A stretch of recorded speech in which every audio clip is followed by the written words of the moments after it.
Welcome to the Deep Dive. Today, we're tackling a really challenging set of sources, looking at conflict assessments from October 30th. If you're trying to get a handle on some incredibly complex global hotspots, well, this is where we try to distill it.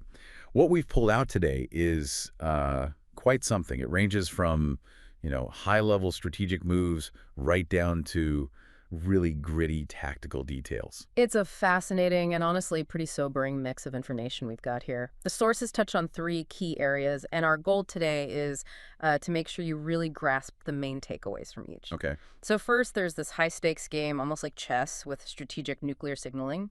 Second, we'll dig into a really weird deceptive information campaign linked to the fighting around Pokrovsk. Right. And third, we've got some solid details on Russia's internal moves mobilizations, securing their own rear areas, which looks pretty costly in long term. Okay, let's unpack that. Starting right at the top, the highest tension point, nuclear weapons. We saw a really sharp, sudden spike in rhetoric.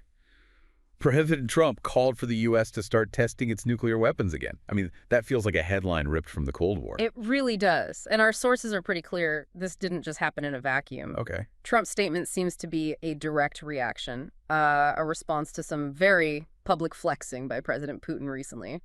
Putin had been making what the sources actually call ostentatious announcements. Ostentatious, okay. Following texts of what exactly? Which systems are we talking about? They tested the delivery vehicles, specifically the nuclear-powered Burevestnik missile. That's the Skyfall, right? The cruise missile. Exactly. The one with the nuclear reactor for theoretically almost unlimited range. And the other one was the Poseidon unmanned underwater vehicle. Ah, the giant nuclear torpedo drone thing. Pretty much. Massive, long-range, nuclear capable. So those are the systems they tested.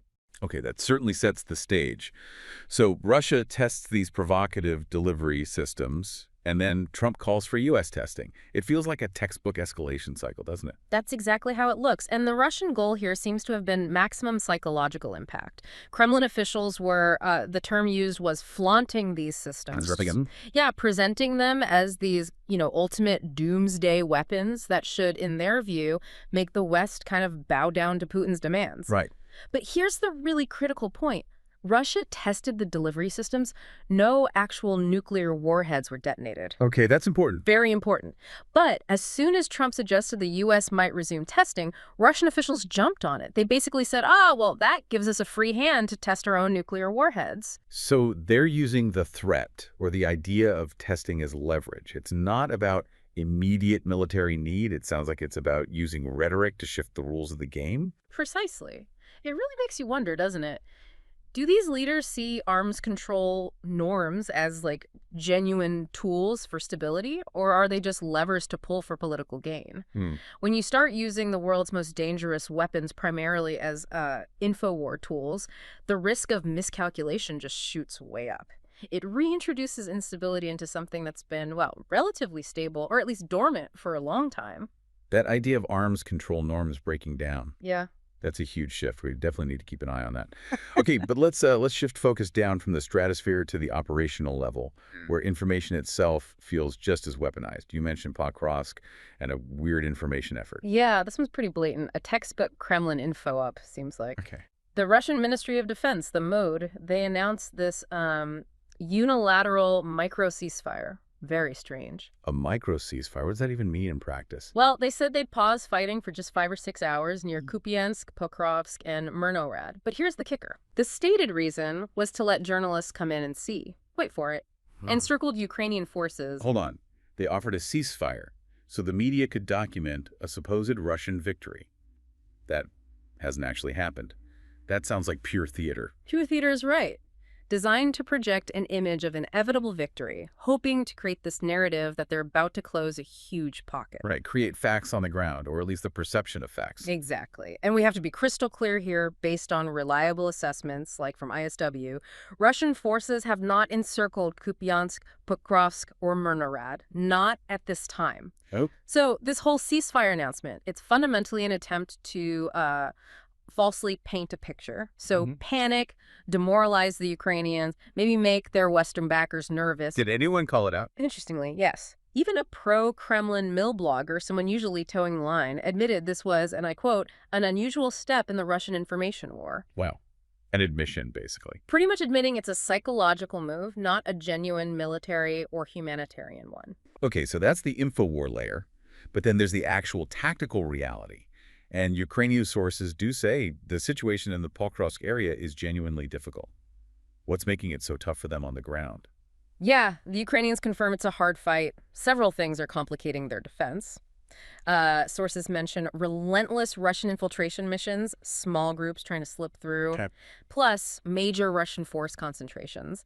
Some reports suggest maybe up to 11,000 personnel focused on this one direction. 11,000, that's substantial. It is. And then there's the weather.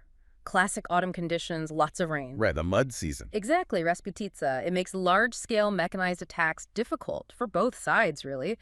But paradoxically, the bad weather, the low visibility, Yeah. it can actually help small, well-trained units conducting these quiet infiltration missions. Easier to sneak around when things are messy.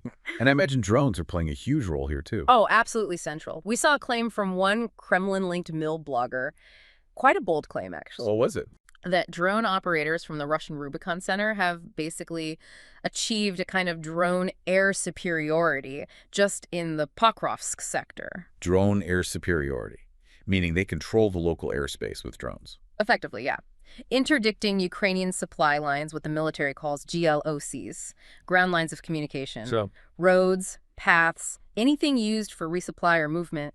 If you can consistently hit those with drones, it makes defending incredibly hard. You can't get ammo in, can't get wounded out easily. that sounds suffocating. And you flagged something else in the notes. Perfidy. That sounds serious. What's that about? It is serious. Perfidy in the laws of war means using deception, like pretending to be a civilian or non-combatant to gain a military advantage. It's a war crime. Okay, and we're seeing evidence of this. Yes. Reports indicate Russian forces, and this apparently includes some drone operators, are dressing as civilians To do what? to conduct these infiltration missions, to scout, maybe call in strikes, without being easily identified as combatants. The sources specifically point to an image from the German outlet Bild.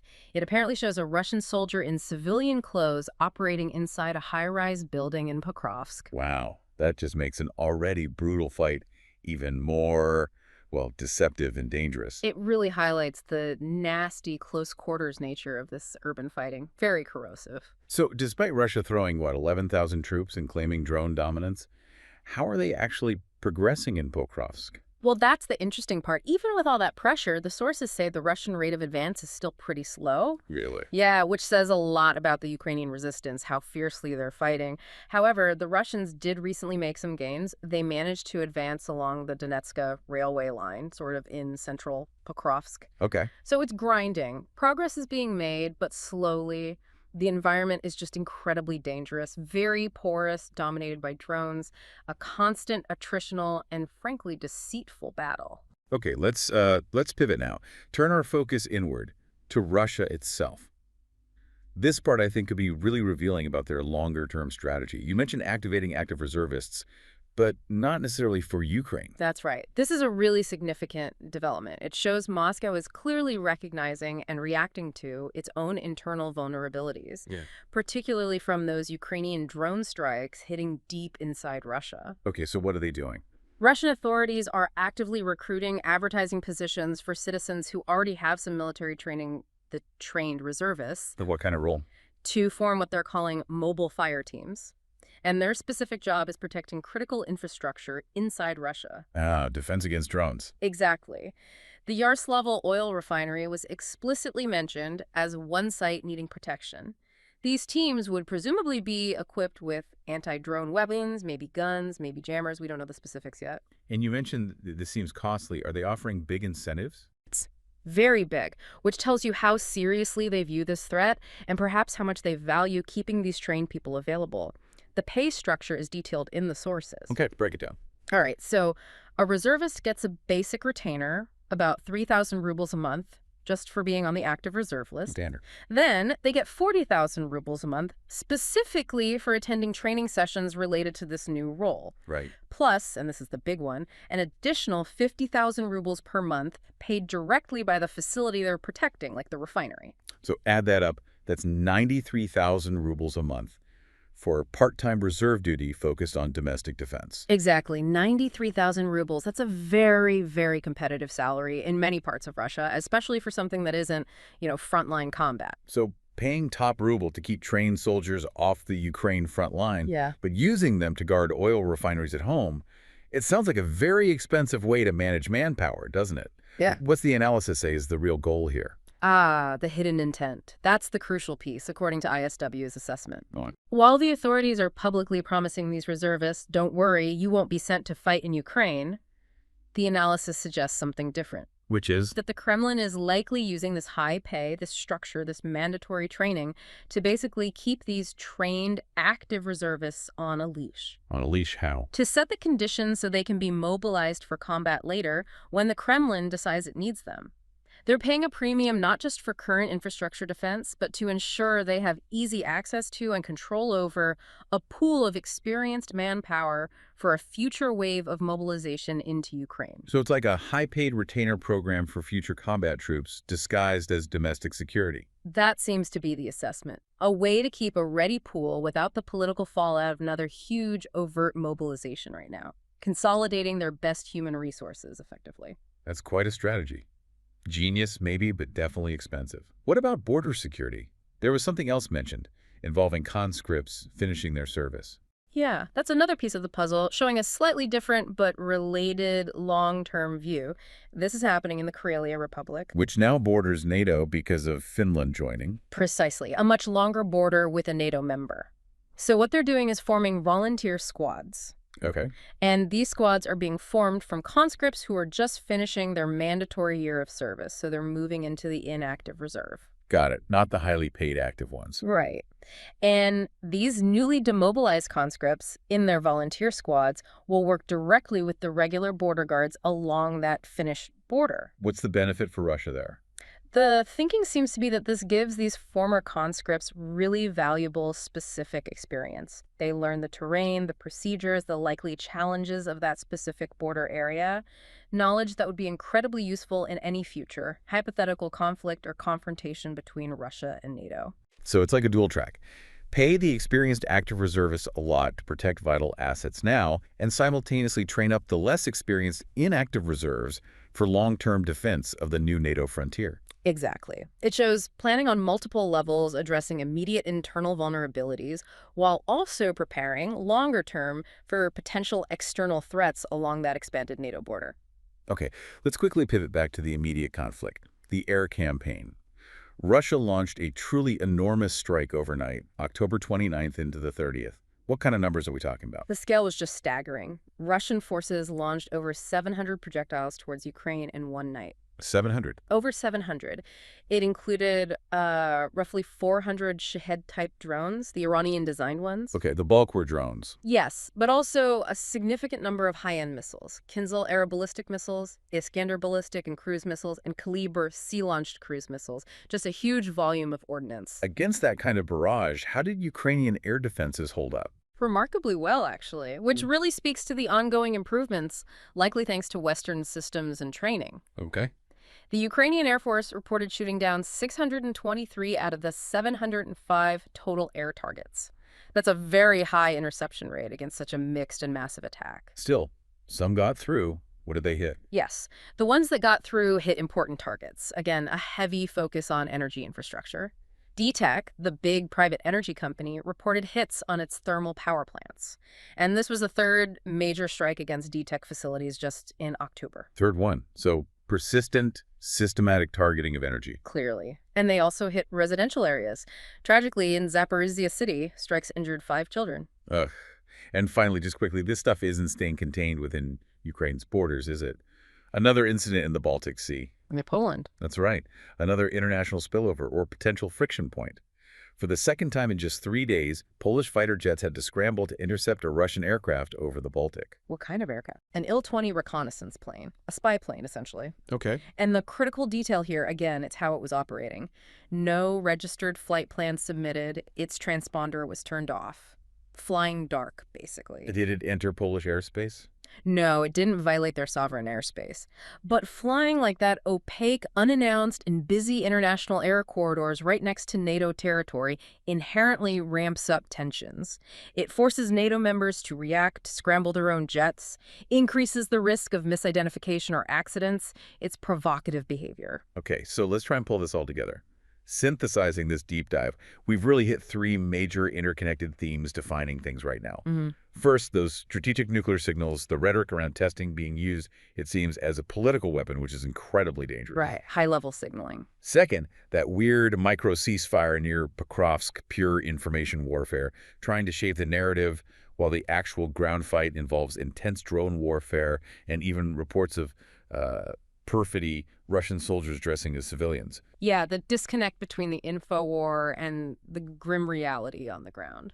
And then third, these really interesting and costly internal Russian moves. Mobilizing reserves not just for Ukraine, but for domestic defense, paying them a lot, while also training other reserves specifically for the new long border with NATO. Multi-layered preparation. Absolutely. And that last point, the internal dynamics, it really leaves us with a final kind of provocative thought, doesn't it? It circles back to everything we've discussed. Okay, what's the thought? Well, given that the Kremlin is willing to spend, potentially 93,000 rubles a month per person to keep trained active reservists guarding oil refineries inside Russia, while at the same time it's setting up these volunteer border squads using newly demobilized conscripts to watch the Finnish border, what does that expensive dual strategy really tell us? Is Russia's primary immediate concern actually its internal vulnerability, the cost of this war hitting home? Or is it fundamentally about the long game, prioritizing the containment of NATO, maybe reserving its best, most experienced manpower under that expensive retainer for a potential future confrontation, rather than throwing them all into the current fight? Which fear is driving the spending? That's a huge question. Internal weakness versus long-term external preparation. It ties the strategic threats right back to the domestic costs and choices. Definitely something for all of us to keep thinking about. We really encourage you to keep tracking how drone warfare is evolving and also how different countries are rethinking their use of reserve forces in this very unpredictable new strategic era. Thanks for joining us for the deep dive.